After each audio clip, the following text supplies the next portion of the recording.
10 नवंबर को दिल्ली में लाल किले के पास एक कार ब्लास्ट हो गई थी जिसमें 12 लोगों की मौत हो गई थी। उस जो व्यक्ति कार ड्राइव कर रहा था उसका नाम डॉक्टर उमर था, उसकी भी मौत हो गई थी उस हमले में।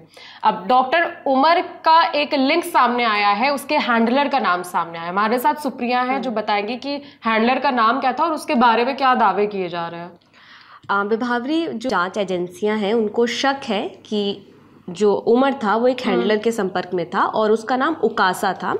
और उमर जिस हैंडलर के संपर्क में था उसकी जो लोकेशन है वो तुर्की की राजधानी अंकारा से मिल रही है, वहाँ पे बताई जा रही है।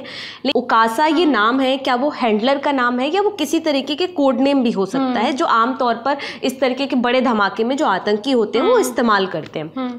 इसके अलावा इंडिया टुडे से जुड़े सूत्रों के मुताबिक, इंडिया टुडे के अरविंद ओझा की रिपोर्ट के मुताबिक, ये उमर जो था और बाकी संदिग्ध जो थे वो उकासा जो नाम है, जो कोडवर्ड है या फिर हो सकता है ये हैंडलर का नाम हो, ये भी जांच का विषय है, लेकिन उससे एक सेशन ऐप के थ्रू बातचीत कर रहे थे। ये एक ऐसा ऐप है जिसमें एनक्रिप्टेड बातचीत होती है और ऐसा कहा जाता है कि काफ़ी प्राइवेसी का काफ़ी ध्यान रखा जाता है। तो इसके जरिए वो अंकारा में बैठे अपने हैंडलर से बात कर रहे थे। इसमें तुर्की का नाम आया, तुर्की की राजधानी अंकारा का नाम इसमें सामने आ रहा है। ऐसे दावे किए जा रहे हैं, अभी दावे हैं, केवल पुष्टि नहीं हुई है। दावा ये किया जा रहा है कि जो आतंकी इस हमले में शामिल थे उनका लिंक अंकारा से है। तो ये क्या, ये भी दिल्ली पुलिस और जांच एजेंसियों ने के सूत्रों ने बताया है कि और ये कि जो उमर है वो 2022 में अंकारा गया था, तुर्की की राजधानी। और ये कनेक्शन इसलिए भी जोड़ा जा रहा है क्योंकि फरीदाबाद से गिरफ्तार हुए डॉक्टर मुजम्मिल ने भी अपनी पूछताछ में इस बात को माना है कि वो भी तुर्की गया था विजिट पे।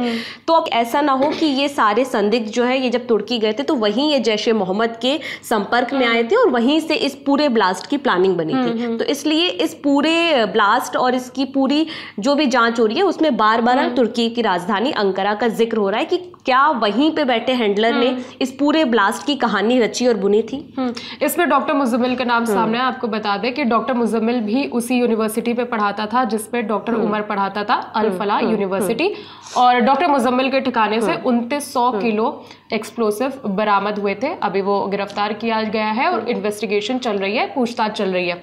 उसने भी अपनी पूछताछ में तुर्की का नाम लिया है, तो तुर्की का नाम बार बार सामने आ रहा है। तो तुर्की की तरफ से कोई बयान अगर सामने आया हो इसमें? तुर्की ने पहले तो उन सारी मीडिया रिपोर्ट्स को खारिज कर दिया है जिसमें भारत में जो अटैक हुआ है, लाल किले के पास जो आतंकी हमला हुआ है उसका संबंध तुर्की से जोड़ने की कोशिश की जा रही है। तुर्की की ओर से आए बयान में क्या कहा गया है ये भी हमारे लिए काफी अहम हो जाता है। तुर्की के संचार निदेशालय की ओर से आधिकारिक बयान में कहा गया है कि कुछ विदेशी मीडिया संस्थान तुर्की को भारत में आतंकी घटनाओं से जोड़ने की कोशिश कर रहे हैं, जिसमें ये आरोप लगाया गया कि तुर्की ने आतंकी संगठनों को वित्तीय और लॉजिस्टिक की कूटनीति मदद की। ये दावे पूरी तरह झूठे हैं और तथ्यहीन है। तुर्की ने इसे नई दिल्ली और अंकारा के द्विपक्षीय रिश्तों को नुकसान पहुंचाने वाली एक मुहिम, या फिर उसने कहा कि जो दोनों देशों के बीच रिश्ते हैं उसको नुकसान पहुंचाने की कोशिश की जा रही है। इसी संदर्भ में इस तरीके के आरोप लगाए जा रहे हैं। मतलब साफ तौर पर कहें तो तुर्की ने इस पूरे मामले से खुद को अलग कर लिया कि उसकी यहाँ से इस तरीके की कोई प्लानिंग नहीं की गई है। तो ये उन्होंने अपने देश का पक्ष रखा है, लेकिन जो हमारे देश की जो भारत की एजेंसियां हैं वो इसकी पुष्टि करेंगी, वो इसकी जांच करेंगी कि तुर्की से भी क्या इन आतंकियों का कोई कनेक्शन है जिनका नाम रेड फोर्ट में के पास जो कार ब्लास्ट हुई है उसमें सामने आया है। तो अभी हालिया अपडेट सामने ये है कि जो डॉक्टर उमर को लेकर जो दावे किए जा रहे थे कि कार वही ड्राइव कर रहा था, लेकिन उसकी पुष्टि नहीं हुई थी। अब उसकी पुष्टि हो चुकी है, डीएनए टेस्ट पॉजिटिव आया है, यानी कि कार डॉक्टर उमर चला रहा था, इसकी पुष्टि हो गई है। बार बार तुर्की से नाम जोड़ा जा रहा था। तुर्की ने अपनी तरफ से बोल दिया है कि हमारा इस मामले से कोई लेना देना नहीं है, लेकिन जांच एजेंसियां इस पर जांच करेंगी और बात की पुष्टि करेंगी। जो भी अपडेट होगा हम आप तक पहुंचाएंगे। हमारे साथ सुप्रिया थी, मेरा नाम है विभावरी। बाकी अपडेट्स के लिए देखते रहिए द ललन टॉप।